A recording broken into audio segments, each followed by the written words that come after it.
Film की शुरुआत में हम सारा को देखते हैं जो अपने दिन की शुरुआत अपने पिता जोएल के लिए बर्थडे गिफ्ट के रूप में नाश्ता बनाकर करती है और उसके अंकल टॉमी भी उनके साथ शामिल हो जाते हैं। खाना खाते समय वे रेडियो पर सुनते हैं कि इंडोनेशिया में कुछ गड़बड़ी हुई है। स्कूल जाने से पहले सारा अपने डैड की टूटी हुई घड़ी को ठीक करवाने के लिए कुछ पैसे लेने के लिए चुपके से उसके ड्रॉअर को चेक करती है। यहाँ वे उसके पिता द्वारा छिपाए गए चाकू के बारे में जानने के लिए उत्सुक होती है। जिसके बाद जब वह घर छोड़ते हैं तो वे पाते हैं कि उनका पड़ोसी डैनी अपनी ग्रैंडमदर की देखभाल कर रहा है जो कि काफी बूढ़ी हो चुकी है और व्हीलचेयर पर गंभीर स्थिति में रहती है। तब डैनी उन्हें कहता है कि वे कुछ समय से उन्हें मिलने नहीं आए हैं, इसलिए जोएल बिजी होने का बहाना बनाता है और प्रॉमिस करता है कि सारा फ्री होकर उनसे मिलने जरूर आएगी। जिसके बाद स्कूल के बाद सारा अपने डैड की घड़ी ठीक कराने के लिए शहर जाती है। जब दुकानदार घड़ी पर काम कर रहा होता है तो अचानक उसकी वाइफ वहां आती है जो काफी डरी हुई दिखती है और जल्दी से शॉप को बंद कर देती है। दुकानदार को समझ नहीं आ रहा होता कि क्या हो रहा है, लेकिन वह अपना काम पूरा करने के लिए जल्दी करता है ताकि सारा वहां से जा सके। उसी शाम सारा अपने पड़ोसियों से मिलने जाती है और डैनी की वाइफ कोनी को बताती है कि उसने रास्ते में बहुत सारी पुलिस देखी है, लेकिन कोनी ने न्यूज़ पर ऐसा कुछ भी नहीं सुना। वहाँ घर में डीवीडी का एक बड़ा कलेक्शन है और सारा इसे चेक करने लगती है। तभी उसके पीछे बूढ़ी ग्रैंडमदर को एक अजीब तरह का दौरा पड़ता है, जबकि वह हिलने डुलने में बिल्कुल सक्षम नहीं है, लेकिन सारा इसे नोटिस नहीं कर पाती और एक डीवीडी अपने बैग में रख लेती है। बाहर जाते समय वह देखती है कि कुत्ता बूढ़ी ग्रैंडमदर को उत्सुकता से घूर रहा है। जब वो बाहर निकलती है तो बहुत सारे आर्मी प्लेन्स को शहर के ऊपर से जाते हुए देखती है। जिसके बाद रात में वो टीवी पर सुनती है कि पूरे शहर में हिंसक घटनाएं हुई हैं, लेकिन सरकार इसके पीछे का कारण नहीं बता रही। तभी जोएल के घर आने पर वो टीवी बंद कर देती है और उसे जन्मदिन के गिफ्ट के रूप में घड़ी और डीवीडी देती है, इसलिए वे दोनों उस फिल्म को एक साथ देखने का फैसला करते हैं। हालांकि सारा सो जाती है। अचानक जोएल को किसी का फोन आता है और वो सारा को बिस्तर पर लिटा देता है और अपने ट्रक में निकल जाता है। 3 घंटे बाद सारा जागती है और बाहर से हेलीकॉप्टर और लोगों के चीखने का शोर सुनती है। जब वो घर में अपने पिता को नहीं पाती तो टीवी ऑन करती है। यहाँ उसे घर से बाहर ना निकलने की वार्निंग लिखी मिलती है। तभी अचानक खिड़की पर हुए शोर को सुनकर वो चौंक जाती है, जो पड़ोस के घर का कुत्ता करता है, जो कि काफी डरा हुआ है। सारा उसे शांत करने के लिए बाहर जाती है और उसे घर ले जाने की कोशिश करती है, लेकिन कुत्ता किसी खौफ के कारण घर में नहीं जाना चाहता और खुद को सारा से छुड़ाकर वहां से भाग जाता है। सारा की समझ में नहीं आता कि कुत्ता अपने ही घर में जाने से क्यों डर रहा है। तब सारा पड़ोसियों को देखने जाती है और सभी लाइटें बंद होने के कारण उसे फर्श पर खून तब तक नजर नहीं आता जब तक वो उस पर कदम नहीं रखती। वह डैनी का खून था जो फर्श पर घायल पड़ा है और मदद के लिए भीख मांग रहा है। सारा ये सोचकर करीब जाती है कि उसके साथ कोई दुर्घटना हुई है, मगर बूढ़ी ग्रैंडमदर को मृत कोनी को खाते हुए देखकर चौंक जाती है। ग्रैंडमदर के मुंह से कुछ अजीब फंगस निकल रही है और जब वह सारा को नोटिस करती है तो वह उस पर भी हमला करने की कोशिश करती है, इसलिए सारा घर से बाहर भाग जाती है। उसी वक्त जोएल और उसका भाई टॉमी एक ट्रक में वहां आ जाते हैं।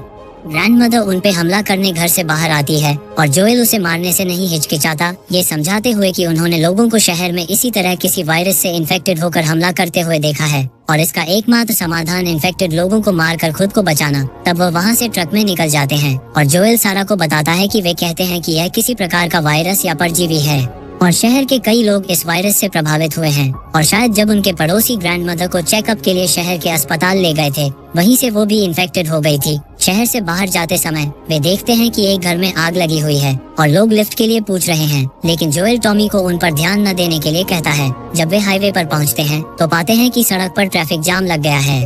टॉमी मैदान के माध्यम से ड्राइव करने की कोशिश करता है, लेकिन सेना पहले ही आ चुकी है और पूरे एरिया को ब्लॉक कर रही है। वे शहर को पार करने के लिए ट्रक को घुमाते हैं और नॉर्थ की ओर जाते हैं, इस उम्मीद में कि उन्हें मैक्सिको जाने के लिए कोई साफ सड़क मिल जाएगी। आर्मी प्लेन्स जमीन के काफी करीब से उड़ रहे हैं और शहर में लोग डरे हुए हैं और शहर से बाहर भागने की कोशिश कर रहे हैं और कारों के गुजरने के लिए जगह नहीं छोड़ रहे। टॉमी वापस जाने की कोशिश करता है, लेकिन ट्रक को अब घेर लिया गया है और तभी आर्मी वहां बम गिरा देती है। उनका ट्रक विस्फोट की चपेट में आ जाता है और पूरा परिवार कुछ सेकंड के लिए बेहोश हो जाता है। जब सारा को होश आता है तो वह पाती है कि उसके टखने में चोट लगी है और जोएल उसकी सावधानी से ट्रक से बाहर निकलने में मदद करता है। उसी वक्त एक कार ट्रक से टकरा जाती है और उसमें आग लग जाती है, जिससे वह गली बंद हो जाती है जहाँ टॉमी खड़ा था। तब दोनों भाई शहर के बाहर मिलने का फैसला करते हैं। तेजी से जाने के लिए जोएल सारा को उठा लेता है और सड़कों के माध्यम से अपना रास्ता बनाता है जो अब संक्रमित लोगों से भरी हुई हैं, जो मासूमों को खा रहे हैं। एक संक्रमित आदमी उन्हें देखता है और उनका पीछा करना शुरू कर देता है। इसलिए जोएल उससे बचने के लिए दुकानों और घरों के अंदर भागना शुरू कर देता है। संक्रमित आदमी हार नहीं मानता और उनका पीछा करता है जब तक कि वे वापस बाहर नहीं आ जाते, जहां वो उन पर हमला करने वाला होता है कि अचानक उसे एक आर्मी सोल्जर गोली मार देता है। जोएल मदद मांगता है, ये समझाते हुए कि वे संक्रमित नहीं हैं, लेकिन सैनिक को तब भी उन्हें मारने का आदेश मिलता है। जब वो आर्मी सोल्जर गोली मारता है तो जोएल रास्ते से हट जाता है और सारा को गिरा देता है। तब एक गोली उसके शरीर को छूती है।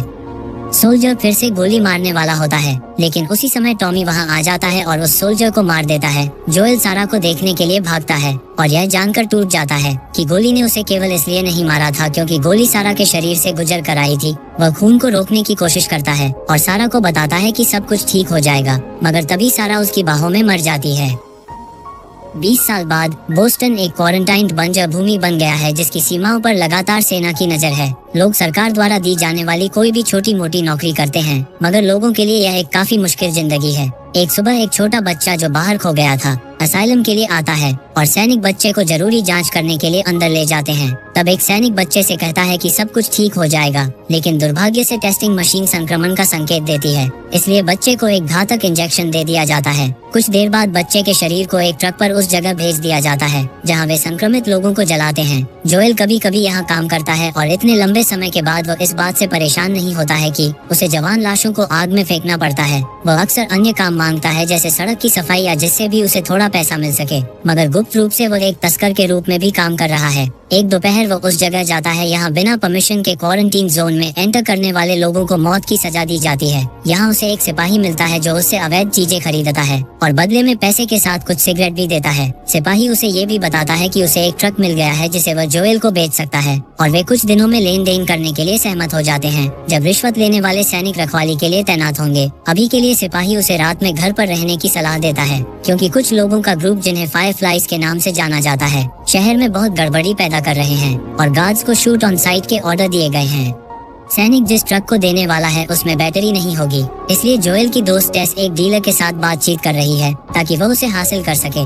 वास्तव में इसके लिए पैसा वह पहले ही दे चुकी थी, मगर डीलर ने बैटरी किसी और को बेच दी थी और उसने पैसा खर्च कर दिया था। जब वह जवाब मांगने आई तो डीलर के बॉडीगार्ड्स ने गलती से टेस को पीट दिया और अब डीलर उसे जाने नहीं देना चाहता क्योंकि वह जोएल से डरता है। इसी बातचीत के दौरान बाहर एक विस्फोट होता है जो दीवार को उड़ा देता है और अंदर सभी को घायल कर देता है। तब टेस देखती है डीलर चला गया है और उसे वहां से भागने का मौका मिल गया है। बाहर आने पर उसे पता चलता है कि किसी ने सेना के ट्रक पर बॉम्ब लगाया था। टेस दूर जाने की कोशिश करती है क्योंकि अलार्म लोगों को एरिया को खाली करने के लिए वार्निंग दे रहा है, लेकिन जैसे ही वो थोड़ा आगे बढ़ती है तो देखती है कि फायरफ्लाइज और सेना सड़क के बीच में एक दूसरे पर गोलियां चला रहे हैं। तब अपने हाथ ऊपर उठाकर वह सेना से मदद मांगती है कि वे फायरफ्लाइज में से नहीं है, मगर फिर भी उसे गिरफ्तार कर लिया जाता है। इस बीच फायरफ्लाइज के ठिकाने पर एली बाहर चल रही गड़बड़ी को सुनती है जिसे काफी हफ्तों से वहां बांध कर रखा गया है। उसने फायरफ्लाइज को अपना नाम वेरोनिका बताया है। जब भी कोई डॉक्टर जांच के लिए आता है तो उसे स्वस्थ बताता है, मगर अब एली उसके ऊपर बार बार होने वाले एक ही टेस्ट से परेशान हो गई है और अपने सवालों के जवाब जानना चाहती है। दूसरी तरफ जोएल अपने एक दोस्त से मिलने जाता है जिसके पास एक पुराना रेडियो है और लोग उसे पैसा देकर बाहरी दुनिया की खबरें जानते हैं। जोएल उसे सैनिक द्वारा दी गई सिगरेट देकर अपने भाई टॉमी के बारे में पूछता है जो सालों पहले व्योमिंग भाग गया था, लेकिन 3 हफ्तों से उसका कोई मैसेज नहीं आया है, जो कि साधारण बात नहीं है, मगर आज भी कोई खबर नहीं है। इसलिए जोएल वेट करते करते थक चुका है और उससे व्योमिंग टावर की लोकेशन के बारे में पूछता है। उसका दोस्त उसे लोकेशन दे देता है, मगर साथ ही उसे सावधान करता है कि बाहर जाना काफी खतरनाक हो सकता है क्योंकि वहाँ इन्फेक्टेड लोगों के साथ साथ लुटेरों से भी खतरा है। तब जोएल घर जाता है और सभी चीजों को बाहर निकालता है जो उसने भागने के लिए शुरू से इकट्ठा की थी और मैप के जरिए व्योमिंग टावर जाने का प्लान बनाना शुरू कर देता है, जिसके दौरान वो काफी शराब पीता है और तब पता चलता है कि उसकी घड़ी फिर से टूट गई है, मगर वह अपनी बेटी को याद करने के लिए इसे पहने रखता है। आखिरकार वह सो जाता है। जब टेस अंत में घर आती है वह उसे जगाने के बजाय बस उसके साथ सो जाती है।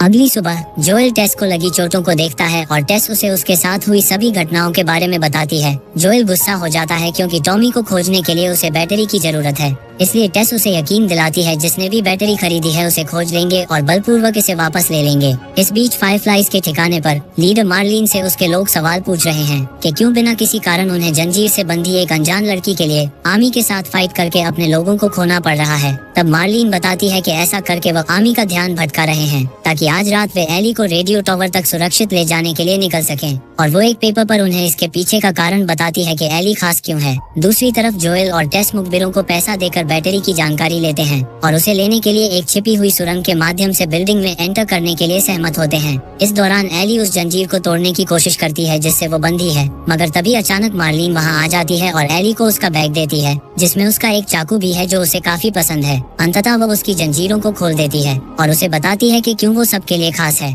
जिसे उसे अपनी सेफ्टी के लिए किसी को नहीं बताना चाहिए।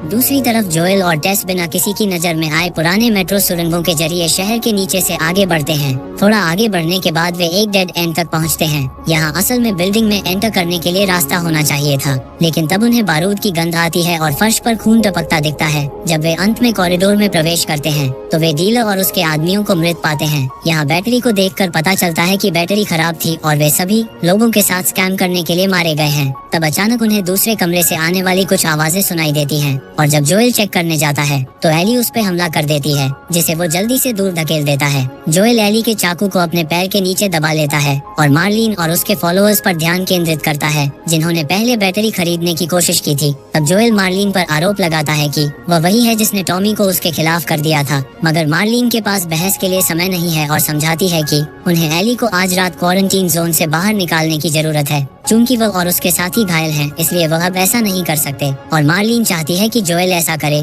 क्योंकि वह एक स्मगलर है और बताती है कि पुराने स्टेट हाउस में फायरफ्लाइज की एक टीम उनका वेट कर रही है और वादा करती है कि अगर वह एली को बिना किसी खरोंच के वहां ले जाते हैं तो वे जोएल को उसकी जरूरत की सभी चीजों का भुगतान करेंगे। जिसके बाद जोएल और टेस इस पर चर्चा करते हैं और इस डील के लिए मान जाते हैं, लेकिन एली को ये पसंद नहीं आता और मार्लिन उसे विश्वास दिलाती है कि उनके पास यही एक रास्ता है। एली अपना चाकू वापस लेती है और जोएल और टेस के साथ जाने से पहले अपना बैग उठा लेती है। उन्हें रात ढलने का इंतजार करना है, इसलिए फिलहाल वे जोएल के घर रुकते हैं। जोएल तब तक सोने का फैसला करता है जब तक कि जाने का समय नहीं हो जाता। कुछ घंटे बाद जोएल जागता है और एली को ये कहते हुए सुनता है कि वह दीवार के दूसरी तरफ जाना चाहती है क्योंकि वो अपनी पूरी लाइफ में इस शहर से बाहर कभी नहीं गई।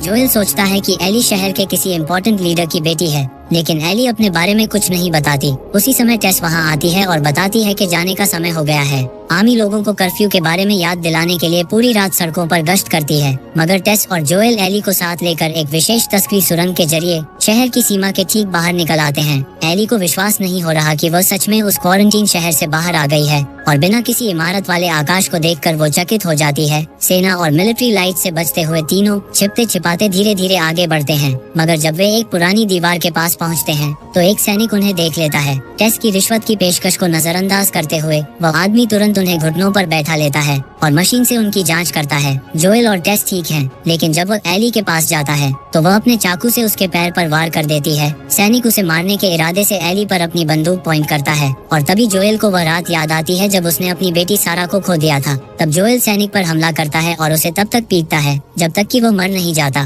टेस सिपाही की परीक्षण मशीन उठाती है और एली के संक्रमित होने का पता चलने पर चौंक जाती है। जोएल को उसकी आवाज में डर साफ साफ दिख रहा है, मगर तभी एली तुरंत अपने हाथ पर निशान दिखाती है जो कि काफी पुराना घाव था, जिससे पता चलता है कि उसे कई दिनों से संक्रमण है, लेकिन यह नहीं फैला, जिसका मतलब है कि वह इम्यून है और वह नहीं बदलेगी। तब वे सेना को करीब आता हुए सुन सकते हैं, इसलिए वे इस चर्चा को बाद के लिए छोड़ने का फैसला करते हैं और फेंस में एक छेद के माध्यम से वहां से निकल जाते हैं और अंत में शहर को हमेशा के लिए पीछे छोड़ देते हैं।